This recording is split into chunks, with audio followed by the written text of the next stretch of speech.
Diana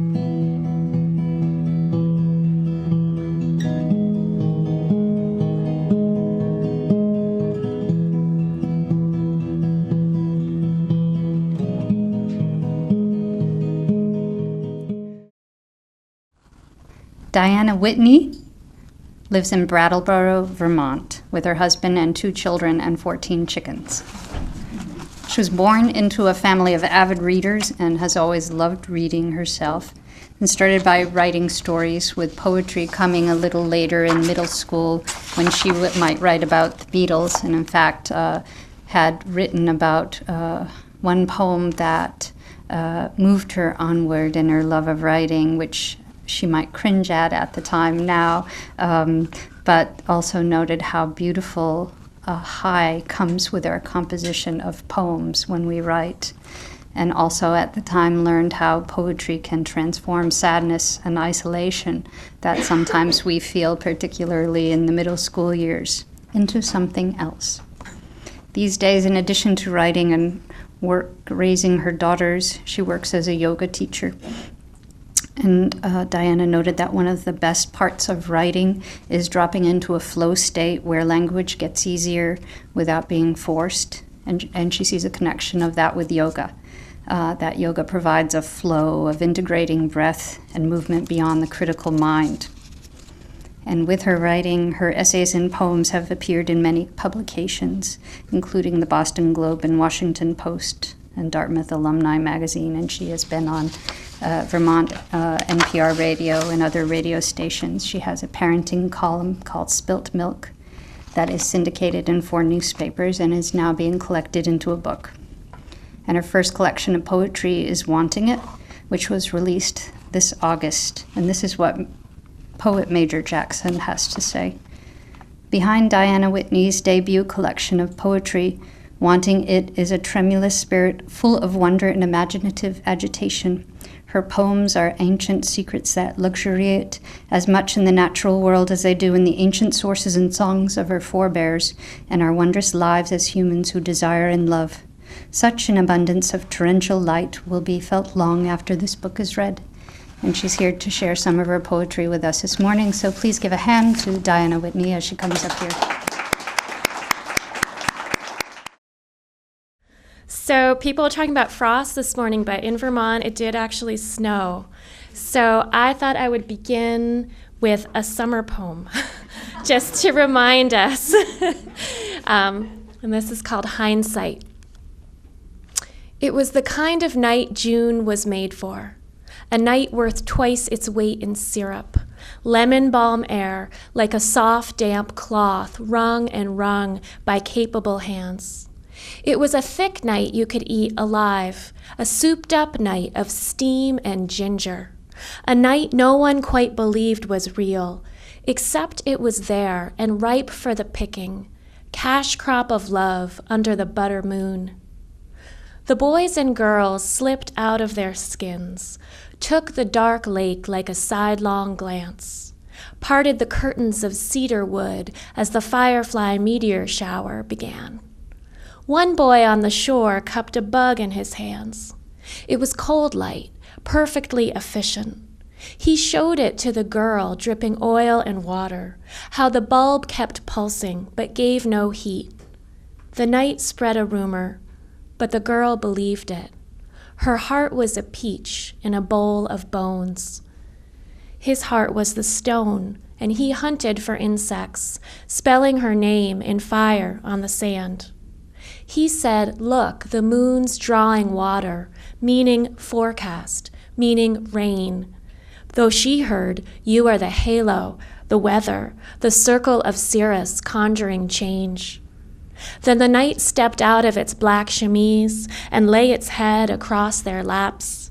The pale night shone like a coin in a crack, and they fell to their knees to palm it. Night of fingers, night of tips, shameless night that would not sleep, pastille night she put under her tongue and sucked the sugar till sugar was spit.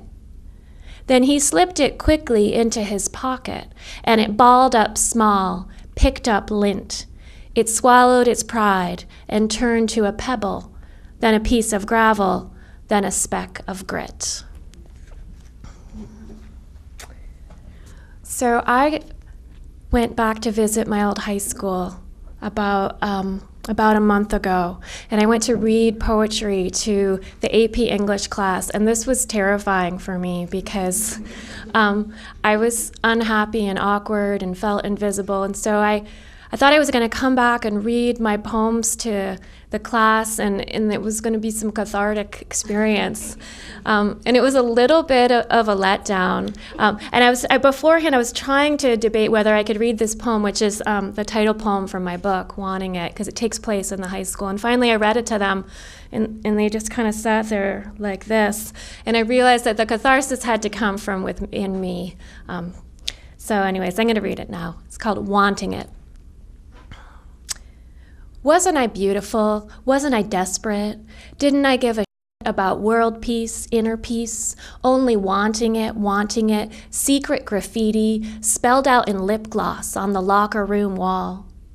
The new underwire bit into my ribs, pushed me up, and I caught the mirror, wanted it, cocked a hip, wanted it, front seat, back seat, down on the floor, brag of bruises blooming like plums on my neck, tender, bad, and legitimate. I wanted to ditch it, wanted to drive, alone in the car for the first time, silence, such concentration my hands tongued the wheel. I could see the brushstroke of each yellow line, could feel my tires crush pieces of gravel, and my 10 toes alive inside my shoes, firm and quick on the pedals. There was an orange lodged underneath the clutch. Squeeze it and shift, squeeze it and there. Those boys who juiced the halls with slouch and threw their bodies around the field, they watched when I punched it to second, third, burned my tracks along the high school tar. They looked at me as if I could kill them. They wanted to kill me back against a locker. I could feel my body jammed up on metal, my skin in ridges where the grates dug in, my skirt hiked up, my muscles like fish, my third eye watching from the outside in. I was some other girl. I was anyone's candy. So I'm gonna go back to the 1980s. Actually, I read this poem at the high school too, and I realized that they couldn't remember the 80s, but they'd had 80s Day at their school that week where they all dressed up in 80s fashion. But I was trying to say, no, for me, this is real, and this is this is powerful. This was my life, and I don't think that they sensed that. Well, this is called Green. When I kissed Ralph Tamboro at the 6th grade dance at the Little Red Schoolhouse, his parachute pants swishing above high-top Nikes, his black curls shorn but for a tail hanging down, when Ralph kissed me in the little girl's room by the miniature sink, not French kissing yet, but 5 wet, real kisses, boys jumped off desks, and girls preened, and twisted sisters screamed, "We're not going to take it anymore." I was proud of my feet, like 100 on a spelling test. I kissed him in the bathroom, and later in the yard, kissed him like a soldier, solitary and brave. I knew Ralph's lips had branded me fast, making the cool boys circle like sharks at recess, smirking, "How'd you like that tongue sushi at the dance?" When Ralph asked me out in the blaze of October, I was playing with my friends in the girls' tunnel, our wrists flanked with rubber bracelets, legs armored in zippered jeans. Ralph sent his emissaries from the boys' tunnel. 3 of them appeared to block out the light. Arms crossed and high tops planted, they stood there like cops, savoring our fear. "Are you green?" the tallest one interrogated me. "What?" I said, looking down in my lap. "You know, afraid of sex and stuff like that. Green." The color hung in the air. color of grass growing under our bodies, color of color of summer's last canopy of leaves, color of the mountains like a bowl around our town, ancient shoreline of a glacial lake back when our playground was mud at the bottom. 3 boys guarded the mouth of the tunnel. Like a weapon, they wielded their power to name. No, I said scornfully, narrowing my gaze. No way, I repeated, rolling my eyes. Will you go out with Ralph? The tall one asked, and when I said, okay, they vanished as one, and the sun rushed in like heaven to blind us. Let's get out of here, I told my friends. We scrambled the tunnel and sprinted the field, pounded the blacktop where rubber balls soared, and other girls spiked and tallied their scores. I knew right then I was over my head. I'd chosen my color, the color of autumn, maples on fire, apples falling like shells, crates of delicious and Jonah golds. I'd chosen my color forever as red, the opposite of green, not what they said.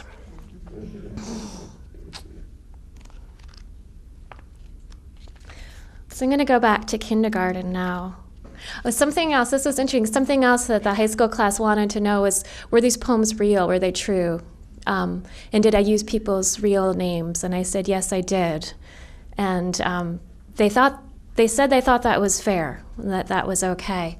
But it was interesting to be quizzed like that. This one's called A Marriage Story. Kindergarten was wood chips and Julio on my tail, like a rocket through the playground. Black eyes and fast legs crawling in the tire tunnel, breath on my turtleneck, scrabbling the rope wall, bouncing me off the hanging walkway into the monkey bar house. Every recess he said he would marry me. He said it like a threat, like, I'm going to kill you. And I knew if I ran too slow and he caught me, it was true.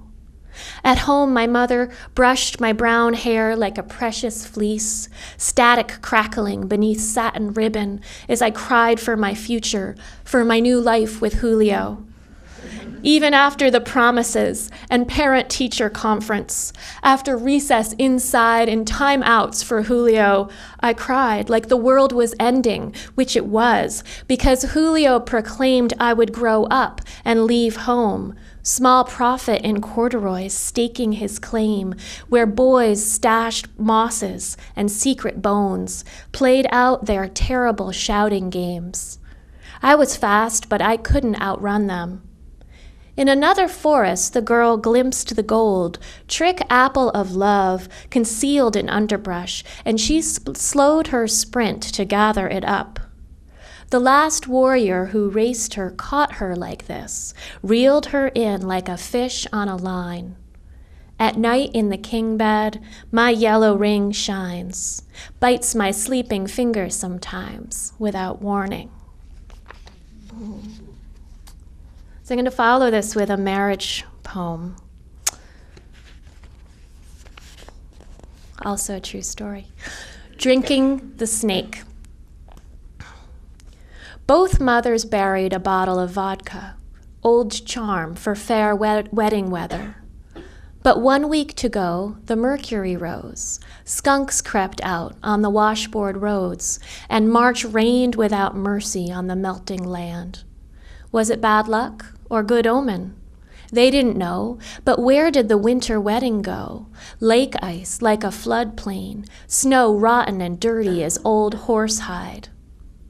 The farmer fired up his sugar house and boiled first sap.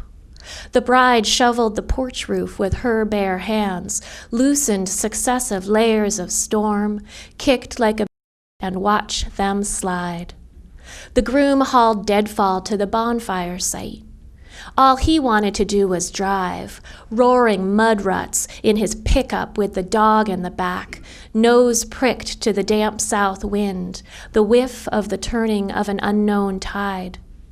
And then the gifts began to arrive, goblets and blankets and a salmon from Alaska, and a fist-sized package marked Thai love potion, a baby king cobra coiled in a bottle, pickled in liquor and yellow rice wine.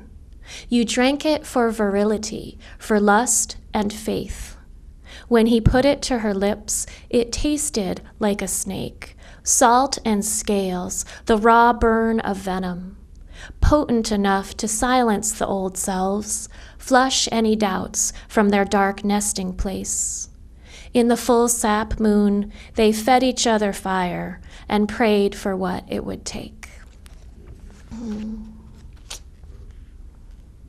I'm going to read a couple of wintry poems now because we're heading in that direction.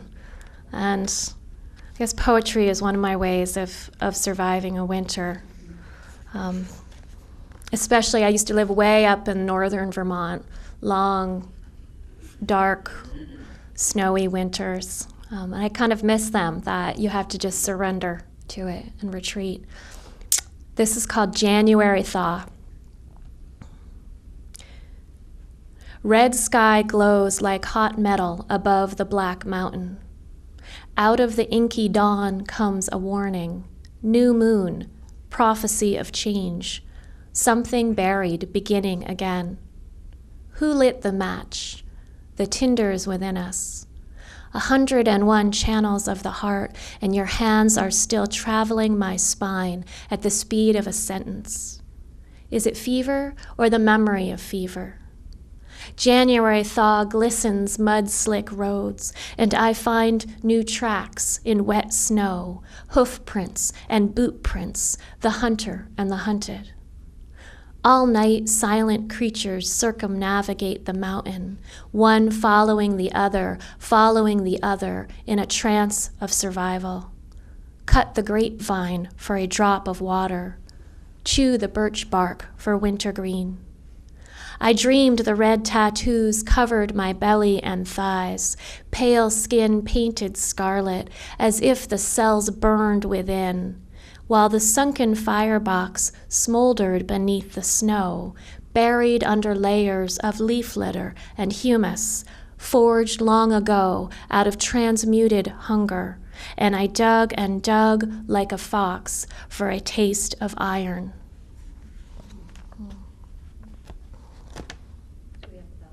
Okay, good. Well, maybe I'll do two more poems. This is a November poem, right where we are now. Trespass. Again, I walk out under a waxing moon, dragging the old dog on her new leash. In May, I was a conduit, a clear channel. Now November has me nailed to an empty field, caught between the milkweed and the specks of snow. You cannot go down the same path twice, the professor tells the children when they return from Narnia. So I scour the dead gardens with my shears and gloves, tear down the morning glories from the trellis I made, ravaged vines light as hay in my arms, all the skeleton left of summer's luminous body. Blossoms pale as the underskin of a wrist, blue trumpets floating like lyrics on a June morning. My memory, offer it up. My hunger, offer it up. My pleasure, offer it up, until nothing is left but rage, antiseptic grain alcohol, clear burn in the throat as I cut back poppies, iris, evening primrose, turn the scraped beds into scars. Witness the goddess in her fury, combing the barren woods. If you've trespassed on what is rightfully hers, beware her sure aim. One arrow through your left ventricle, one arrow through your right palm, pinning you to the rough bark of a wolf maple, your heart flopping like a fish in its bowl of bones, anticipating her approach, sandaled feet stalking the desiccated path, while that old moon, like a false eye, whispers goat-tongued promises to the night. You are dark and beautiful. I cherish you. I need you. I will never leave you. and the night swallows all of it, starstruck girl, though she should know better, though she is left like an empty bed month after month. Last one, maybe I'll take a sip of water.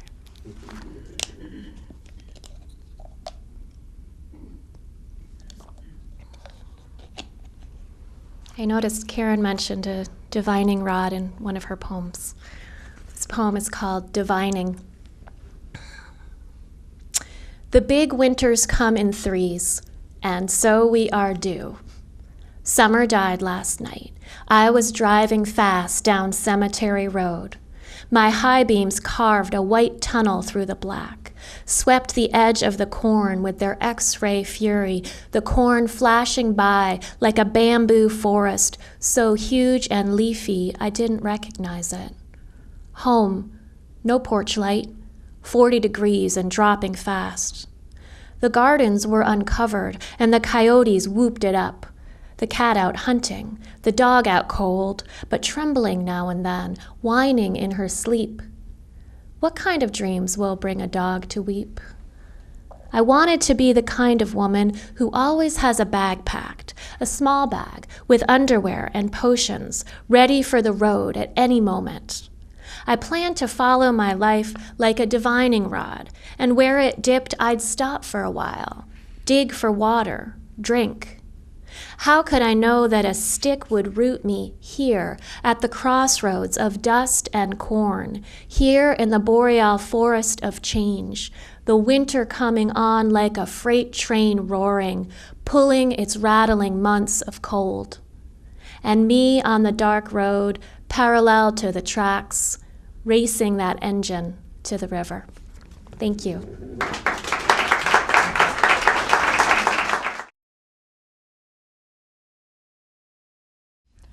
Oh, my Plymouth Barracuda is sending out its siren call, for its dashing slant six engine catches strong men's hearts in thrall.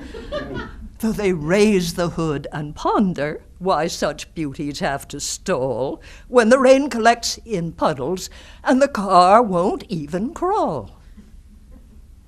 Oh, my sexy Barracuda is painted such a shiny blue, and its slope back is so racy as it glows with morning dew. If you flip the back seat forward, you can handily sleep too. But you need to park it wisely, for there's really quite a view. Oh, my vagrant Barracuda is tempting scores of teens unknown, for they try to come and steal it so their prowess can be shown. But they weary with the sunrise when they finally cease to roam. Then the cops are kind and help me as we bring it safely home. Oh, my aging Barracuda has lasted 17 long years, though there's holes right by the gas tank, adding fuel to all my fears. Now it's time to pat it fondly and be careful how it steers as I take it to the dealer and I say goodbye with tears.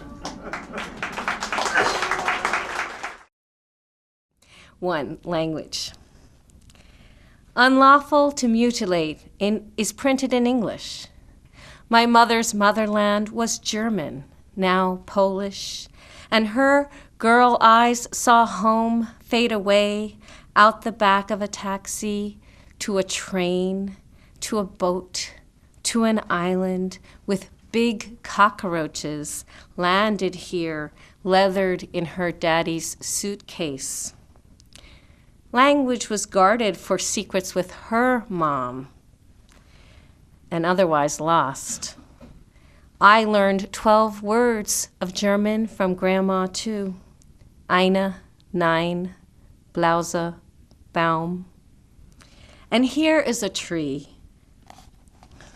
Sorry, that was Bluse. I just, my mind. Okay, Eine, nein, Bluse, Baum. And here is a tree, plant firmly in ground. And here I am, soiled American, asking, which country is my country? 2, the application. Forms available for download in black and white, German, English.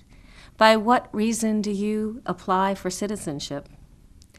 Do they not trust the populace's own words? How can I answer multiple choice? Mother's birth certificate, grandmother's passport, marriage certificate, father, Brooklyn, mother, Gleiwitz. Beautiful documents, green pages, yellowed, unfakeably stamped. Each page tells a story. A German mother with 2 young children. Exit Cuba, point of entry Miami.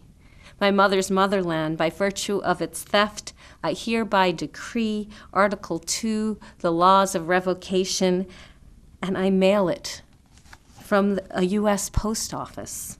The day towers topple to rubble. The day strangers outside of New York City don't touch. This is part 5, Reisepass.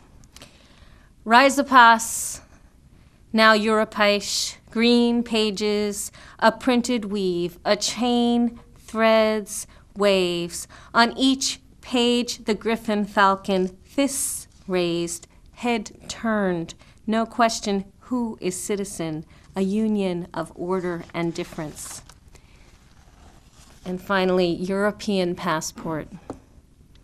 The book I garner, given graciously, 2 years unused, license, ticket, bears my likeness, unstamped, untraveled, unquestioned. The key to homeland not yet turned, not dared to open, to invite, who are you to enter my country? Thank you.